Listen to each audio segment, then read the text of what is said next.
I knew moving to Cascade Ridge, Colorado would be a mistake the moment I saw the thick envelope of HOA bylaws sitting on my kitchen counter the day after closing. My name is Peter Norris, and I had just bought my dream property. 3 acres with a natural slope that turned into the perfect sledding hill every winter. The real estate agent had glossed over the homeowner association details, and like an idiot, I had been too focused on the stunning mountain views and that incredible hill to ask the right questions. The first snowfall came in early December, just 2 weeks after I moved in. I woke up to find 8 inches of fresh powder blanketing everything in sight. I could not resist. I dragged my old sled out of the garage and spent the entire Saturday afternoon flying down that hill, carving tracks through the pristine snow. It was pure joy, the kind I had not felt since I was a kid growing up in Minnesota. The hill was steep enough to build real speed but gentle enough at the bottom that you could safely coast to a stop. Perfect. Monday morning, I was drinking coffee and checking emails when my doorbell rang. Standing on my porch was a woman in her mid-40s with an aggressively blonde bob haircut and a North Face jacket that probably cost more than my monthly mortgage payment. She held a clipboard like a weapon. "Peter Norris?" she asked, though her tone suggested she already knew the answer. "That is me. Can I help you?" "I am Sharon Whitmore, president of the Cascade Ridge Homeowner Association. We need to discuss a violation that occurred on your property this weekend." I blinked. "A violation? I just moved in." Sharon flipped through papers on her clipboard with practiced efficiency. Section 12. Paragraph 4 of the HOA bylaws clearly states that homeowners must maintain aesthetic yard standards during winter months. Your property currently displays visible sled tracks that mar the uniform appearance of snow coverage in our community. I stared at her, waiting for the punchline. It never came. "You are fining me for sledding in my own yard. The fine is $250 for the first offense. Continued violations will result in escalating penalties.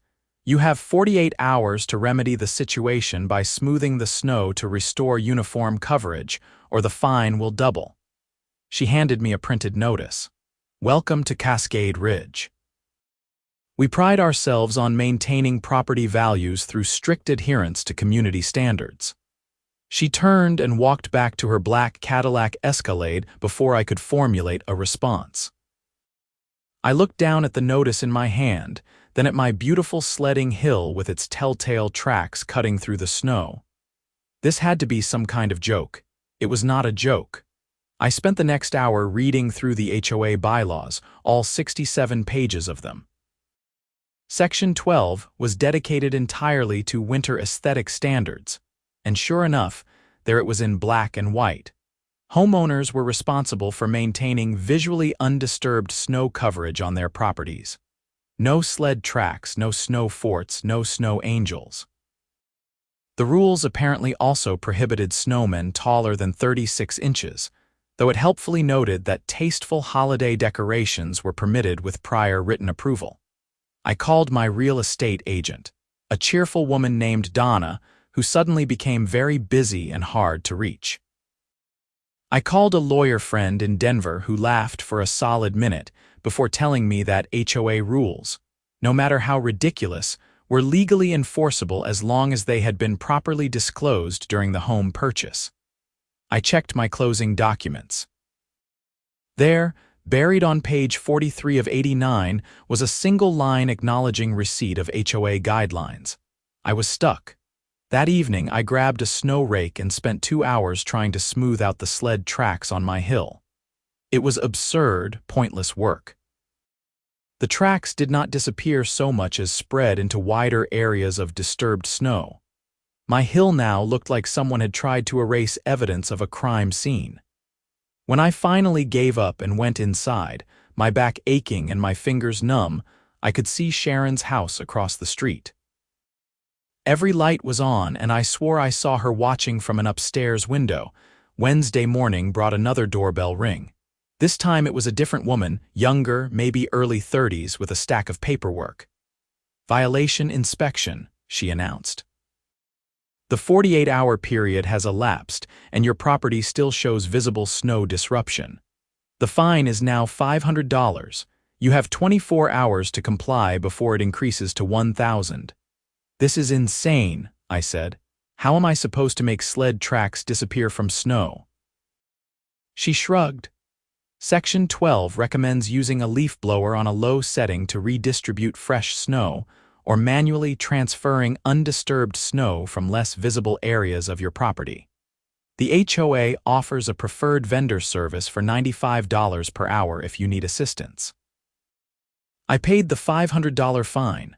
I did not have a choice.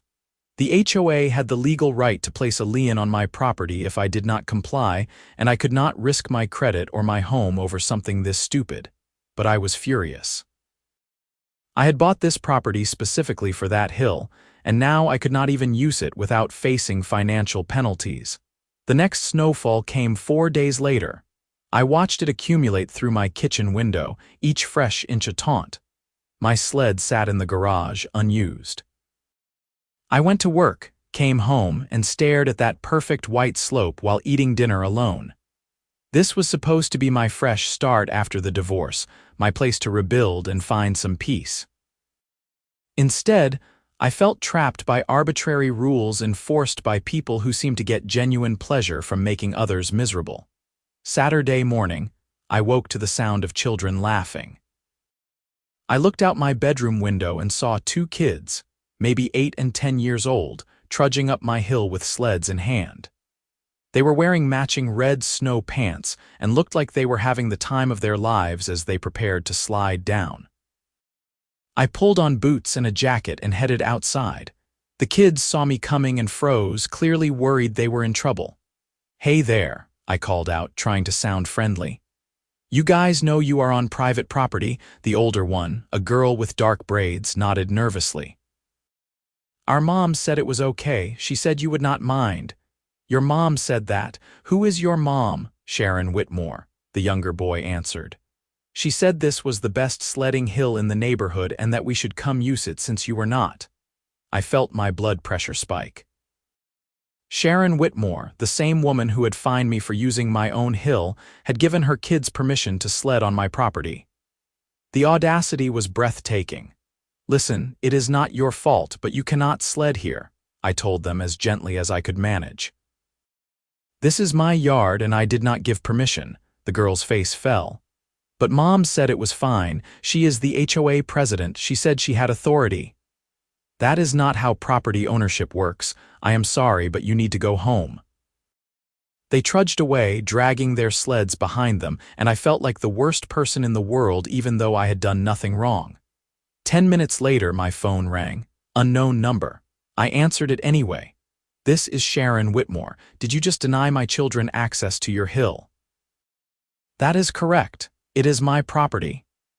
"Your property that sits vacant and unused. My children simply wanted to engage in healthy outdoor activity. I thought, given your recent difficulties with HOA compliance, you might appreciate the opportunity to be a good neighbor." "You fined me $500 for sledding on my own hill," I said, trying to keep my voice level. "Now you want your kids to have free access to it. How does that make any sense?" The violation was about maintaining community standards, not about the act of sledding itself. "If my children use your hill, they would naturally be creating tracks that benefit everyone by indicating active outdoor recreation, which is encouraged in Section 19 of the bylaws. It is a completely different situation." I could not believe what I was hearing. "No, the answer is no. Your kids cannot use my hill." "I see." Her voice went cold. "You should know that the HOA board has been discussing your property quite extensively. We have concerns about several potential violations we have observed. It would be unfortunate if those concerns required formal investigation and citation." "Are you threatening me?" "I am informing you of the reality of living in an HOA community. Cooperation with your neighbors is expected and appreciated. Obstruction leads to increased scrutiny." "Have a nice day, Peter." She hung up. I stood in my kitchen, shaking with anger. This was beyond absurd. This was targeted harassment. I spent the rest of the weekend documenting everything, taking photos of my property, reviewing the HOA bylaws again, and researching Colorado HOA regulations. If Sharon wanted a fight, I would give her one. Monday brought a new violation notice. This one cited me for unapproved exterior storage because my trash cans were visible from the street. They had been sitting in the same spot since I moved in. The fine was $300. Tuesday brought another. Non-compliant mailbox positioning, another $200. My mailbox had not moved an inch. Wednesday cited me for excessive icicle accumulation on roof eaves, $400. I was being buried in bogus fines. Every single citation was for something that had existed since I moved in or was completely outside my control.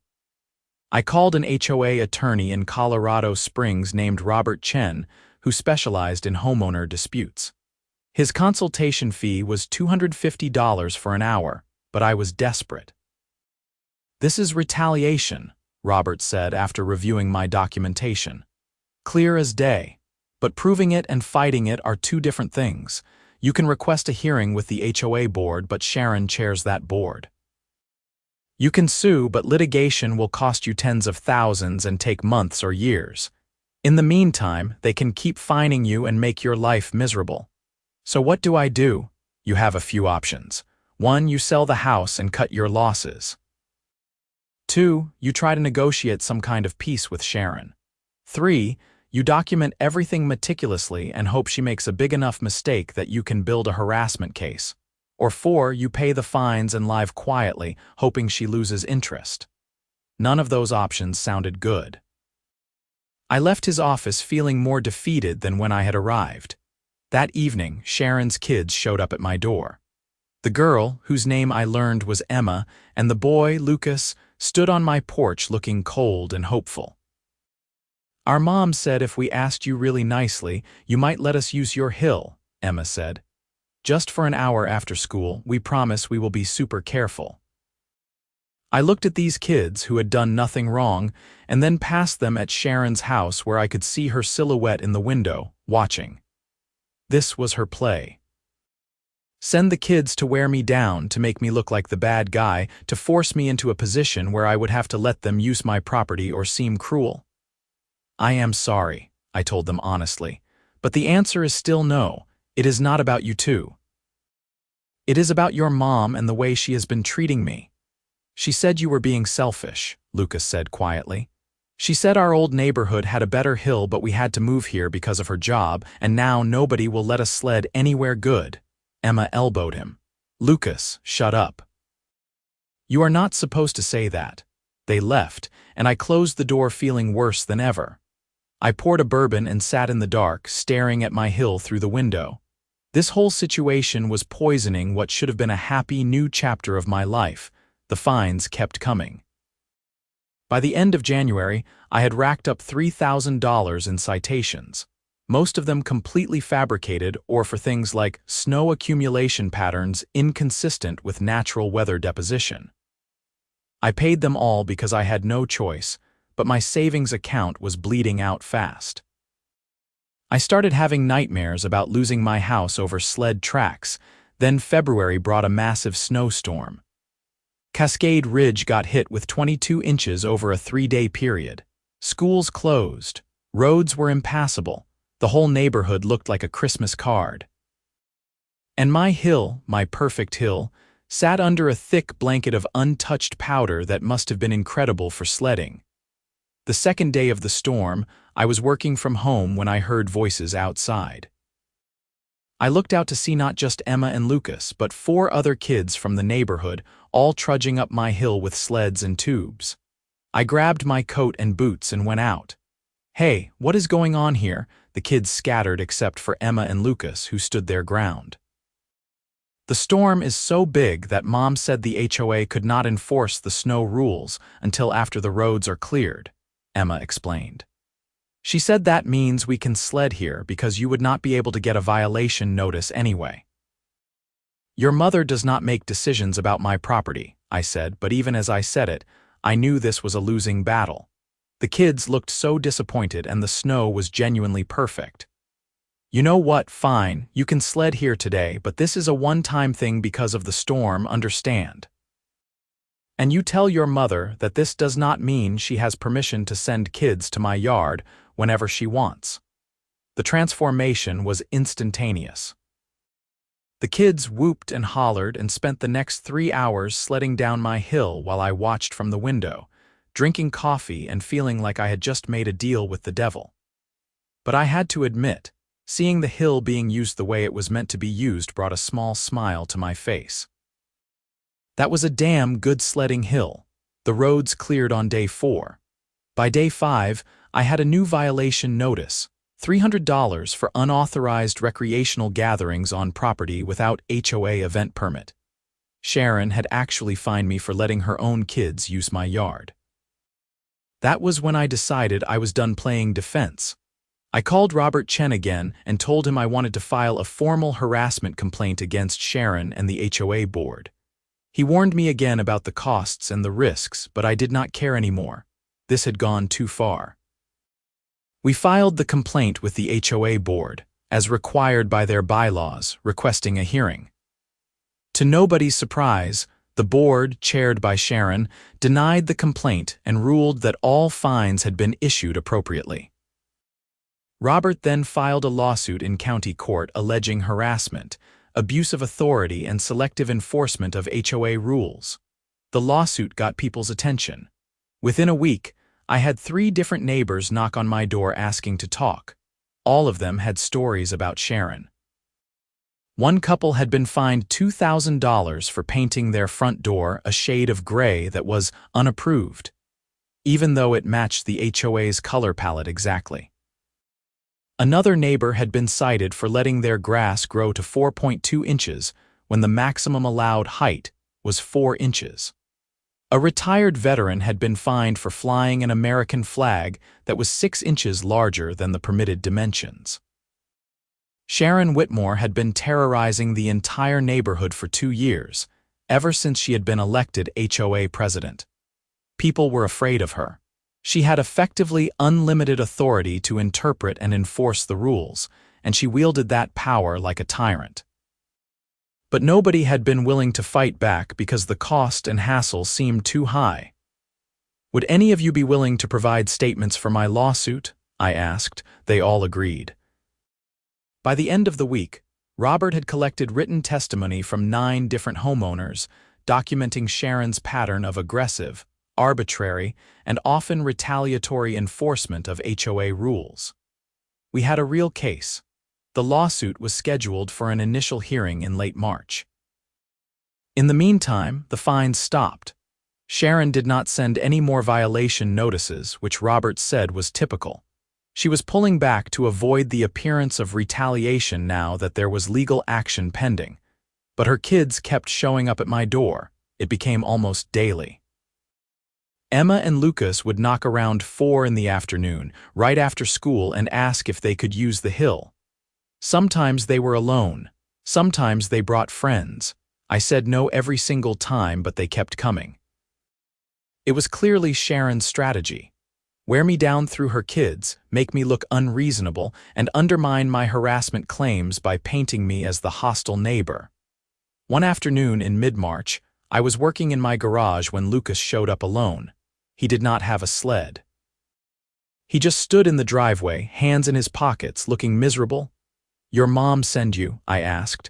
"No, she thinks I am at my friend Tyler's house." He kicked at the ground. "I just wanted to say I am sorry about all of this. I know my mom is being mean to you."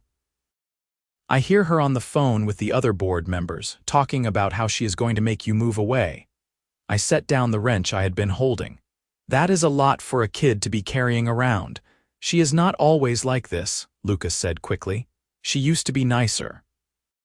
But after our dad left last year, she got really angry all the time. She says she needs to be in control of everything or it will all fall apart." I felt a pang of sympathy despite everything. Divorce was brutal. I knew that firsthand, but it did not excuse harassment and abuse of power. "I appreciate you telling me that," I said, "but it does not change what is happening. Your mom is costing me a lot of money and stress over nothing." "I know. I just wanted you to know that Emma and me do not hate you. We actually think your hill is really cool, and we wish we could be friends instead of all this fighting." He left before I could respond. I stood in the garage for a long time, thinking about how messy and complicated life could get. Sharon was clearly dealing with her own pain and trauma, but she had chosen to channel it into making everyone around her miserable. Her kids were caught in the middle, and so was I. The court hearing in March was preliminary, just a review of the complaint and the HOA's motion to dismiss. The judge, a stern woman in her 60s named Martha Vance, read through the filings and listened to brief arguments from both sides. Sharon had hired an attorney from a firm in Denver that specialized in HOA defense, a slick guy named Bradley Winters, who argued that all the fines had been legitimate, and that my complaint was simply the grievance of a homeowner who did not want to follow reasonable community rules. Robert countered with the testimony from other homeowners and the clear pattern of escalating fines that began immediately after I had denied Sharon's children access to my property. He argued that this was textbook retaliation and abuse of authority. Judge Vance denied the motion to dismiss. "There appear to be factual questions that require examination," she said. "This will proceed to discovery and a full hearing. Both parties should consider whether mediation might be appropriate given the nature of this dispute." It was a small victory, but it felt huge. The case was moving forward. Sharon would have to produce documents, answer questions, and defend her actions under oath. For the first time since this nightmare began, I felt like maybe I had a chance.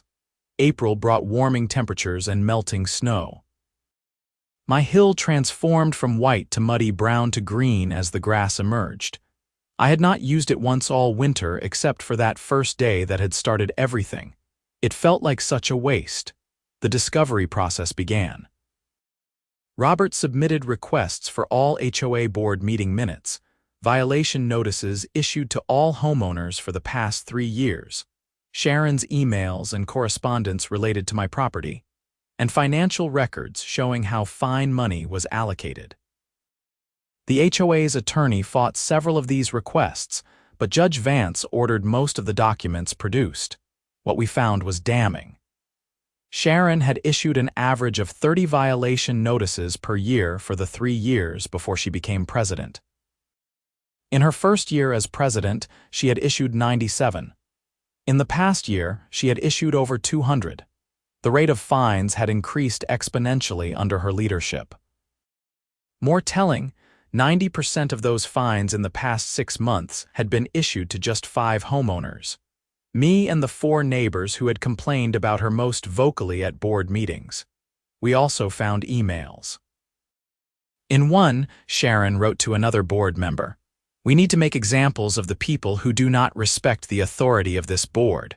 If we let them ignore our rules, the whole community falls apart." In another, sent 3 days after I had told her kids they could not use my hill, she wrote, "The new guy on Ridgeline Drive needs to learn how things work here. I want a full property inspection and citations for everything we can find." Robert was practically giddy when he showed me these. "This is exactly what we needed. She is essentially admitting to targeted enforcement and retaliation. We have her." The full hearing was scheduled for early June. In the meantime, spring turned to early summer. My grass grew. I planted flowers. I tried to enjoy my property despite the cloud hanging over everything.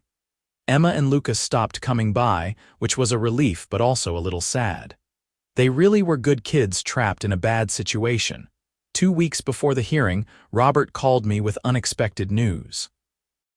Sharon's attorney reached out. They want to settle. Settle how? They are offering to rescind all the fines issued to you, pay your attorney fees, and agree to a consent decree that limits the HOA's ability to issue fines without documented cause and a review process.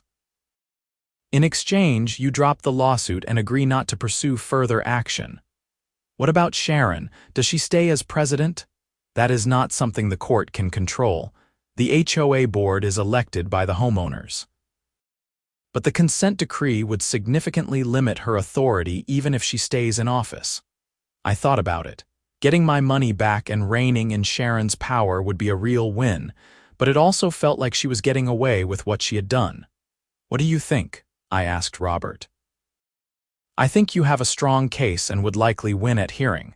But litigation is unpredictable, and even if you win, collecting damages from an HOA can be complicated. This settlement gives you concrete relief right now. It is a good deal." I agreed to the settlement. The paperwork was signed a week later.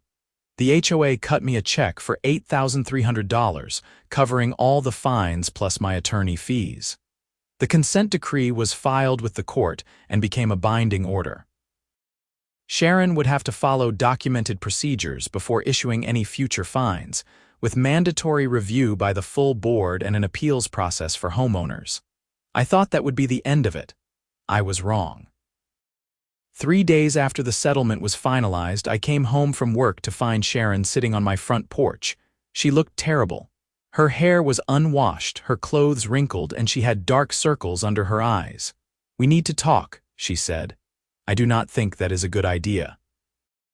Our lawyers should handle any communication. Please." Her voice cracked. "Just 5 minutes. Against my better judgment, I sat down on the porch steps, keeping distance between us." Sharon stared at her hands. "I am resigning as HOA president," she said quietly.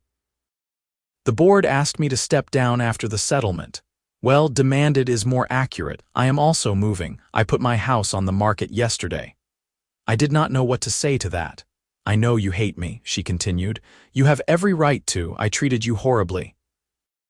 I treated a lot of people horribly. I just wanted you to know that I am sorry. That is not enough and it does not fix anything, but I am sorry." "Why did you do it?" I asked. "What was the point of all of this?" Sharon laughed, a bitter sound. "Control. That is what my therapist says anyway. After my divorce, I felt like everything in my life was chaos. I could not control my marriage, could not control my ex-husband, could not control the fact that my kids were hurting. But I could control the HOA rules. I could make people follow the guidelines, maintain order, keep everything looking perfect on the outside even when it was all falling apart on the inside. You made people miserable. I know. I convinced myself I was helping the community, maintaining property values, keeping standards high. But really, I was just a bully taking out my own pain on everyone around me, and the worst part is I knew it. Even while I was doing it, I knew it was wrong, but I could not stop." She wiped her eyes. "My kids are so angry with me. Emma told me last week that she is ashamed to have me as a mother. She is 10 years old and she is ashamed of me." I felt sympathy despite everything. Watching someone break down like this, seeing the human underneath the tyrant, was uncomfortable and sad. "I hope you figure things out," I said finally. "I hope you and your kids get to a better place." "I hope you enjoy your hill," Sharon said. "It really is a great hill. I used to watch you that first day before I came over with the violation notice. You looked so happy flying down it. I do not think I have felt that kind of joy in years. I was jealous and I punished you for it." "How messed up is that?" She left after that. I watched her walk back to her house, shoulders slumped, and felt the strangest mix of emotions. Anger, yes, but also pity. And relief that it was finally over. Sharon's house sold in 3 weeks. A young couple with a baby moved in. The HOA elected a new president, a retired engineer named Tom, who immediately implemented a review process for all violations and rolled back some of the more absurd rules in the bylaws. The neighborhood started to feel less like a prison and more like a community. Summer arrived in full. My hill became a green slope perfect for rolling down or having picnics on. I bought an inflatable water slide and set it up one weekend, inviting some neighbors over. Kids came from all over the street, including the new couple's toddler who was too young to slide but loved being sprayed with the hose at the bottom. In late July, I saw Emma and Lucas one more time. They were loading boxes into a moving truck with Sharon supervising. I walked over, not quite sure what I was going to say. "Hey," I called out. Emma and Lucas turned, surprised to see me. Sharon looked wary. "I just wanted to say goodbye," I said to the kids. And to say that I am sorry things turned out the way they did, for what it is worth, you were right. That hill is pretty cool, I wish you had gotten to use it. Lucas glanced at his mom, then back at me. It is okay, we are moving to Boulder. Mom says there is a huge sledding hill at a park near our new house. That sounds great. Emma studied me for a moment. Are you still mad at us? I was never mad at you, I said honestly. Not for a second, she nodded, satisfied with that answer. Sharon walked over, maintaining careful distance. Thank you, she said quietly, for being kind to them even after everything. They left that afternoon. I stood in my driveway and watched the moving truck disappear down the street, carrying Sharon and her kids toward whatever came next for them. As fall arrived and the first hints of winter crept into the Colorado air, I found myself watching the weather reports with genuine excitement instead of dread. The forecast called for snow in early November. When it finally came, I was ready. I pulled my sled from the garage, climbed to the top of my hill, and flew down through fresh powder, carving perfect tracks through the white surface. No violation notices appeared on my door. No fines arrived in the mail. I sledded every weekend that winter, sometimes alone, sometimes with neighbors and their kids. The HOA's new leadership focused on actual community building rather than arbitrary enforcement. Organizing block parties, maintaining common areas, and helping neighbors resolve disputes through conversation, rather than citations. One Saturday in January, I was at the top of my hill when the young couple from Sharon's old house walked over with their now toddling daughter bundled in a pink snowsuit. "Any chance we could join you?" the husband asked. "Mia has never been sledding." "Absolutely," I said. That is what this hill is for. We spent the afternoon introducing Mia to snow and sliding and the pure joy of winter in the mountains. She laughed and squealed and fell down a dozen times, and her parents thanked me profusely before heading home for hot chocolate. That evening, sitting by my fireplace with a bourbon and watching the sun set over the mountains, I thought about everything that had happened. The fines, the fights, the lawsuit, Sharon's breakdown, and finally, this peaceful ending. It had been exhausting and expensive and at times absolutely infuriating. But it had also taught me something about communities and power and the importance of standing up against bullies, even when the cost seems too high. My hill stood outside in the moonlight, covered in fresh snow, waiting for tomorrow's adventure. I had bought this property for that hill, and I had nearly lost everything fighting for the right to use it. But in the end, it was worth it. Not just for me, but for everyone who would get to experience the simple pleasure of flying down a snowy slope on a winter day. The HOA had tried to fine me for sled tracks in my yard. Sharon's kids had asked to use my hill daily while their mother punished me for existing. But through all of it, that hill remained what it had always been. A perfect symbol of freedom, joy, and the kind of simple happiness that no amount of rules or fines or petty tyranny could truly take away. I finished my bourbon and headed to bed, already looking forward to tomorrow's fresh run down the hill. Outside my window, snow began to fall again, adding another layer to the perfect white canvas.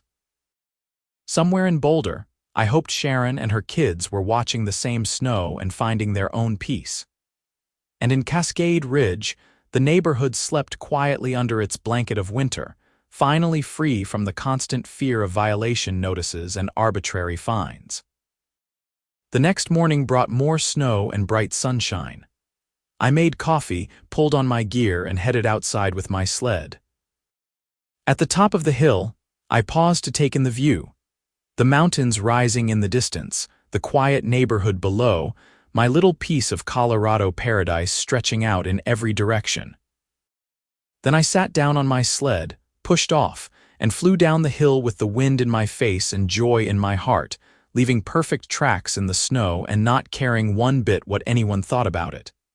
This was my property, my hill, and my freedom, and nobody could take that away ever again.